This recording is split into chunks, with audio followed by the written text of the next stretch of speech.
In this episode of the Fire Millionaire podcast, I get to sit down with one of our students, Soo Yoon, who's a stay-at-home parent with no background in the stock market, who decided to go for it.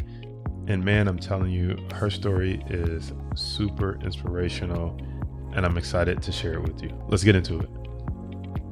So really, this whole conversation is it's non-scripted. It's nothing like planned. I just wanted to highlight, people like yourself who I think just has an interesting story because people see, sometimes my story and maybe they forget where I came from. And I think a lot of people forget that everybody has a day one. It's funny Mhm. that you say like, oh, it's exciting to talk to you. I'm not as well versed as you, but I don't know if you knew this, but when I first started YouTube, I never showed my face on camera. I only showed my logo because I didn't think people would want to hear about stock advice from a black person, and let alone a young black person. So I was like terrified to actually, I was excited to talk about the stock market. I was terrified to actually get on camera and actually show my face. And I just share that story with you because it's just those micro things that people forget. Like everybody had, like I didn't just wake up with a nice microphone and lights in the background. Like I never, if this was back in the day, it'd be my logo on the screen. And you wouldn't even know. I'd be like the faceless man. You'd be like, "Who's this Brown Report person?" So we all grow and grow into it. And so I think your story is super unique because you are doing something that most people need to do, which is face their fears, whether that's fear of investing, fear of public speaking. And so I really applaud you for just like, I'm stepping out, whether that's stock trading, whether that's public speaking. You are breaking all the blocks down, girl. So Oh, that's why I said Queen Soo Yoon. oh, wow. Thank you. Yep. Yep. You're right. You're right, though. Yeah, you just have to put yourself out there to make the changes happen. Hmm. Yeah. So tell me a little bit about your story as far as like how you came to want to invest in the stock market and like what place were you in when you were just like, I need something for me and my family. I got to figure something else out. And how did you land on thinking like, you know what? Maybe the stock market can be my answer. Yeah. Well, I never really knew about the stock market. I only heard of the just buying some stocks, and just holding on to them, but I never really was involved in it. Never was really interested in it really either. I was a stay-at-home parent for at the time. I mean, I still am, but then when my youngest started full-time going back to school, I had to think about how I could use my time to help financially with my family. My husband's a teacher, and teachers kind of plateau at at the at this once they get a top of the year, and then they just plateau. They don't get any raises after that.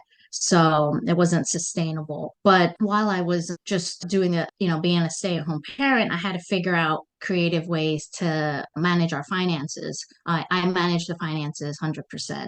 So, saving here, budgeting there. And in the meantime, I was following this other stay-at-home mom who had tips on, how to manage your groceries and your budgeting. And her name was at the time Lauren Grudeman. And Oh my God, that's a friend of mine. yeah, oh, okay, yes. Well, that's how I learned about you. And she had a podcast because I was like doing her home meals and stuff. I was like, oh, I like, how when she had these tips on saving groceries. And she had a podcast coming out, and it was called Poverty Mentality: How to Go from Broke to a Millionaire. And you were on there, and I was just listening, doing all the house stuff and your story was just so inspiring and so interesting. And I was like, what?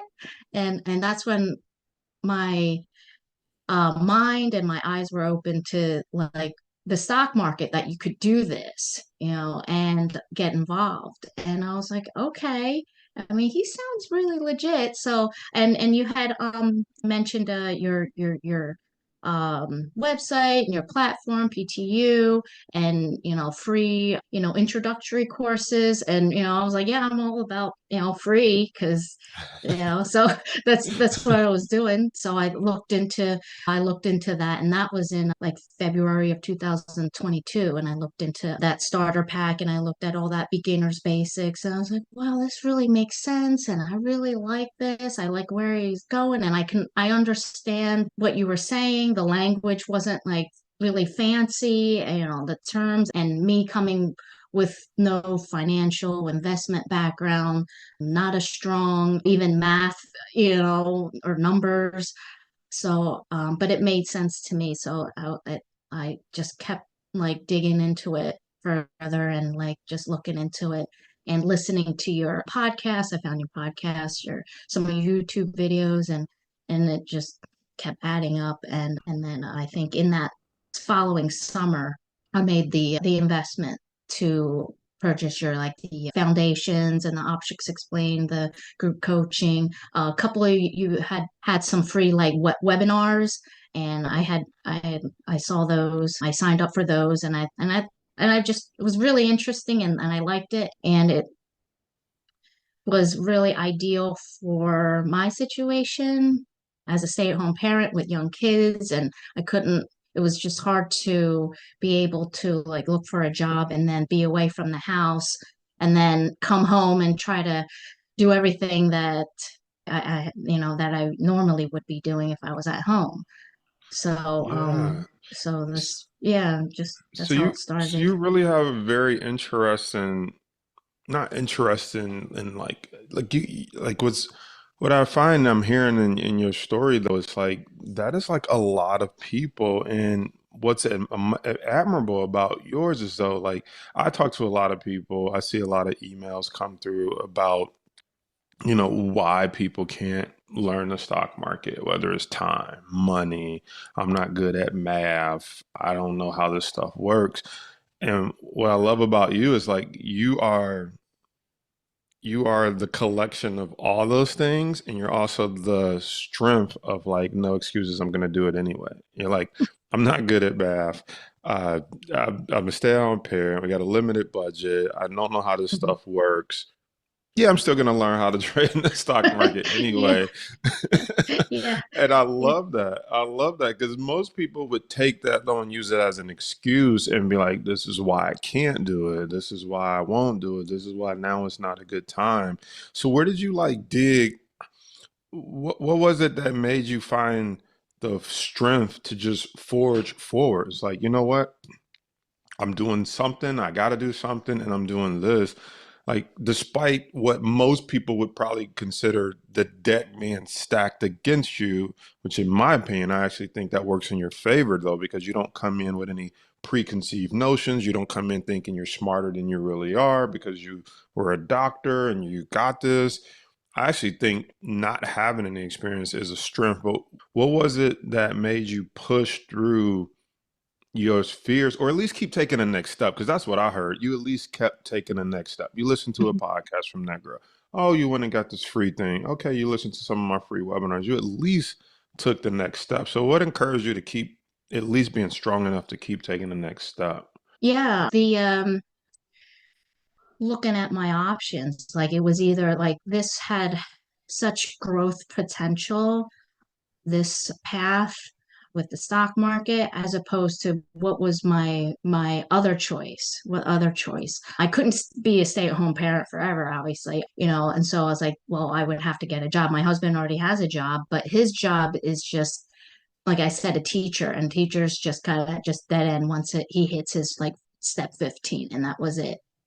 So, and then it was like left up to me to add to, the help with the finances. And I do have a degree. I have a degree in education and communication. But if I were to, since I've been out of the workforce for so long, I would have to just start some entry level minimum wage just to get the work experience. And then thinking like even working 20 hours a week, that's not, at $15 an hour. That's and all the time and the stress. I didn't think it just didn't add up, the pros of it, the pros and cons. And then I would have to work for I don't know how many more years to get the experience, to get an actual, maybe like a salaried position at a school. And I was like that, it just didn't, it wasn't beneficial for me. It sounded like it was a lot of stress that I didn't need to. And my family is my priority. And, they're young. I have the oldest is 14 and then 12 and a 9-year old. They're still in school. They still need me. I'm very hands-on, and then their needs are changing. They have different activities. I need to enrich their lives. And how am I going to do that with, working a minimum wage, and Yeah, and I love that. Like it sounds like your family is something that you're definitely passionate about, and I think a lot of men, but specifically more women can relate because, typically in society, it is the woman who sometimes or majority of the time sacrifices her career path, stays home, raises, the kids and helps out around the home. And I love that you're like, but I know I can do more and I want to learn this skill because I believe if I learn this skill, it'll last me a lifetime and maybe you can even teach it to your kids oh yeah, um yeah. as you start to get better at it. And so what was like I like to ask what was your biggest kind of like financial win that when you had it in the stock market you were like, okay, wow, this is nice. And I know we've all taken losses before, but we want to talk about Hmm. the win. So what was Hmm. like a win that you had in the stock market that said like, wow, like this could really become something? Yeah, I think in the fall, this past fall, I was watching the stock NEE, Extra Energy, Next and to I their saw energy. it, yeah, I saw it like falling, and yeah, and just like you said, you can make money from stocks falling. So I had purchased two puts, total of $650. You don't need a lot of money. And then like within like 2 days, I closed it out for $1,922. So that So was a $1,300 yeah, profit. yeah, profit. So I was like, oh my gosh. And it did keep falling. And so I was like, oh, I guess, and I did it again a couple of times because, and so I was like, wow, this is works. So Well, that's super it cool was that you good. made money from stocks falling, which most people barely know how to make money from stocks going up. But that's one of the things that's powerful about the stock market. Stocks fall faster than they go up typically. Yes. So how did that feel though? Like to like, was it like the sensation of like, wow, it worked? Was it like I knew it? I did my charting, I followed the plan, and it worked. Like, what was the feeling like? Yeah, I was like, wow. Yeah, exactly. Like, wow, this works. I mean, look at this. And I was just like a really enlightened feeling, and I was like, and gave me a lot of confidence. And I can see how, yeah, yeah, and it can really the returns, yeah. Oh, I mean, like I said, it was the first time, so I was like, wow, yeah. Nice. Yeah, when I made my first $100, like you would have thought I made $1 million because Hmm. I just needed that little bit of proof that it works. And that little bit of proof that it works was like, whoa, what if I had more money in this? And what if I find more stocks? But that Yeah. little bit of proof for me was just like what I needed to just unlock the door to what's possible. So what about a non-financial win? What's like a has nothing to do with money, but you would be like, man, this was a win for me. Oh, yeah. Just joining PTU, and then after that, I was it the group coaching. I was able to, I mean, even though I was a member for a while, I would always just watch group coaching recorded the next day. And then it took a months, I don't know, maybe 6 months or more until I finally like I'm gonna go on and sign in live and have my video on and just I've been yeah, and then I've been just doing that and that was huge for me because like I said in the beginning, I was like so scared. I don't know why, but just that public appearance and just being live in a group setting like that. But I got a lot out of it. I get a lot out. Yeah, now every week you're like number one on camera. And so for you, I like that that's a non-financial win was just like showing up on camera. And you said, that was a win for you because personally you just don't like being on camera, you don't like public speaking. And so is that why that what, and now here you are jumping on the podcast on Zoom with me. Hmm. What made you even want to break through that? And then again, why was that a hurdle for you anyway? Oh, well, yeah. I wanted to break through that one. I think it's beneficial to just hear at the time live what you were going through and what you were talking about, as opposed to later. Like I might have missed something, so that was good.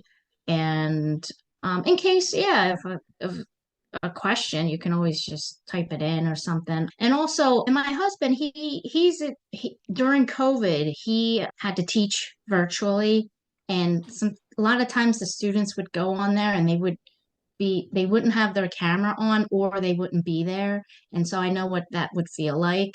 And then when my kids were doing the virtual school, sometimes they would say their classmates had their videos off. And so I know both sides and how my husband's name's also Jason. So, Oh, really? yeah. Yeah. So Nice. yeah, it's interesting. So he he would not like talking to these black screens, and he was there, trying to teach him. And so I was like, yeah, if I'm going to show up, I better, I know what it feels. I better show up with the video on and be there and pay attention. Yeah. Oh, that's so cool. Yeah, because it is tough when you're talking a bunch of black squares. Yeah. And it's different when it's a different energy on our live sessions when everyone has their camera on and you can Hmm. see, you're like, oh, that's such and such. That's like, it's just a different energy. Hmm. Yeah. Yeah, it really is. So I appreciate you because every time I see you on there, you're just such a bright smile and a bright face to see. So I appreciate you Oh, turning the yeah. camera on. Yep. Awesome. So as we get ready to wrap up, like what advice would you give for not I want to ask a two-part question. What advice would you give for women looking to get into this industry? And then the second one I want to ask, what advice would you give for stay-at-home moms looking to break into this industry? Because it's not every day that I get to talk to a stay-at-home parent who is juggling kids, juggling marriage, and trying to juggle learning a new industry so that they can provide, which is very admirable. So what would you say to females, women trying to break into the industry, and then stay-at-home parents? Yeah. I mean, with the women looking into this industry, I think it's really empowering to be able to take control of your finances and just learning this, skill. It is a really important skill to build wealth and go on this path of independence. And because I know women are, handling their money and, they might not be good with math, but it's really just taking control of your life, and making these decisions. And for stay-at-home moms, it's an ideal it's an ideal platform to be able to learn this because you can be doing this in between when you're doing your house chores, your laundry, grocery shopping. You can just squeeze it in. Even when after the kids go to bed, you can pick up some modules and learn about the stock market. And I don't know, I mean, there is a lot. It's so just day by day, just kind of absorb the information. But yeah, just gaining that knowledge is really empowering, you know, taking control of your life. Yeah, and I think you hit on something too that's very key. When you're a stay-at-home parent, you have that kind of advantage in the sense that, like, okay, the kids are at school, I can watch a module, or you're at home during the day, the market's open between 9:30 and 4 p.m. Not that you have to be in front of it all day, but you have the ability Yeah. to check in on the market and see what's going on because you're maybe not at a 9 to 5 desk. And just like I have no idea what happened today until I get off work. So there are some perks to that industry. And I'm sure also some challenges, right? I don't want to sweep the challenges on the rug. I'm sure there's challenges being one income household and the pressure that probably comes with what if you lose some money as well, right? There's probably Hmm. like, whoa, we only got one income. Yeah. When things don't go right, it kind of is like there's probably pressure from that standpoint as well. I think, yeah, I mean, anything you want to share from that standpoint, because I know how that can, not that I was a stay-at-home parent, but even when it was just myself, and I would take my paychecks, put in the market, and when it initially didn't go right, I'm just like, there's a part of you that's like, oh, I could have spent that money on something. Hmm. But Hmm. then there's a part of me that's like, yeah, I could have spent it, but I wouldn't have had the opportunity. And I'm more concerned about the opportunity than I am about just spending it on something. Any thoughts from that, from a single parent, or not single parent, from a maybe single income household Hmm. and being how you feel when a trade doesn't go correctly? Right, right. Yeah, definitely. Yeah, like with the single income. And when you're working with that and you want to invest, yeah, I remember I took your suggestion on the money that you have, make sure it's something that is not, you're not going to be relying on. This is even though money is, important, this is something, even if I did lose all of it, it's not going to affect like, oh, we're going to, it's going to affect somebody's situation like a car or a house payment or, paying off some kind of loan or something like that. But so you just have that as a safety. So, but yeah, it is, definitely, it does put a little more pressure on myself when, since it's a single income family, we would have to then rebuild. Then that's what I'm afraid of. If we do lose that, then we would have to rebuild where have to get that from. And then, but yeah, I would just advise that, make sure it's something that you're not work be affect, something important that you, if you do lose it. Yeah, and I really appreciate that because it really, you guys probably have to really be in sync, talk to each other, say, hey, this is what I want to do. I want to do this. So I applaud you and your husband for being a team.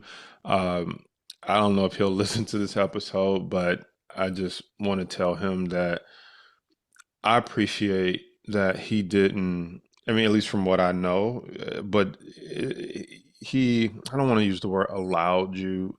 What I'm trying to say is there's so many times that I run into a couple and one person wants to go after a dream or a goal, and another partner is super negative, super Hmm. Hmm. non-supportive. You can't do this. You've never done anything like this before. And they don't realize how much they may be beating their partner down. Their partner Hmm. was excited to try something new.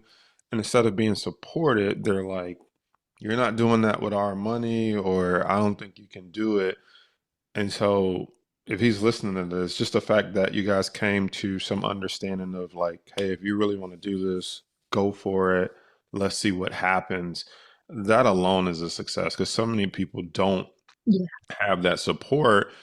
And then if they actually go in without that support, it's even more pressure to not lose on because they're like, oh gosh, I don't want to tell the spouse that it didn't work out because they were already super negative about it. And so I just think to all the spouses or partners listening, it's just super important to support your partner. Life is hard enough. And then trying to figure out the stock market as an industry is hard enough. then if you compile not having a supportive partner on top of it, I mean, it really can ruin some relationships or put some stress on it. So I'm excited that my man Jason is supportive and you guys have figured out a way to allow you to step into this and give you some grace to learn, make some money, lose some money, and figure this out along the way without the stress of just like, I told you so, or, I didn't want you to do this anyway. So Yeah, I'm he's very supportive. So yeah, I feel fortunate. I mean, in the beginning, he was a little skeptical because, men have that skepticism, but no, he came around and he's like, this is this is real. So yeah, so I'm That's teaching him, awesome. teaching him. Nice, Yeah. nice. Love it. Any final thoughts before we wrap up? Anything that you want to share that we didn't touch on? If not, no worries, but I really, you know, I enjoyed the time we had. But any final thoughts? Oh, I mean, I just, love PTU. I love the program. I love what you offer. You make the stock market industry and this whole business like very accessible. And I mean, for me, it was really, welcoming and easy to understand. So when if anybody's like, I don't understand this stuff, this is you give it a way that it makes it very easily understood. So thank you for Awesome. that. Yeah. Well, thank you. And it's people like you that make this fun. It really is. Like when I saw that you were like, I want to jump on a podcast, I was like super excited Oh, because I really love your story. I love that it's not Lamborghinis and mansions. It's like we're just a married couple trying to do the best we can, trying to hmm. figure out how to make it. Like I love it. I love it Yeah. because that's Yeah. how I feel like I relate to that. I'm just a normal dude trying to make some money and help people, and I can't wait to just see how far you go in this industry as long as you keep at it. So Yep. thank you so Yep. much. I'm here. All right. Thank you. Hey, it's been fun talking to you. Awesome. All Appreciate right. you.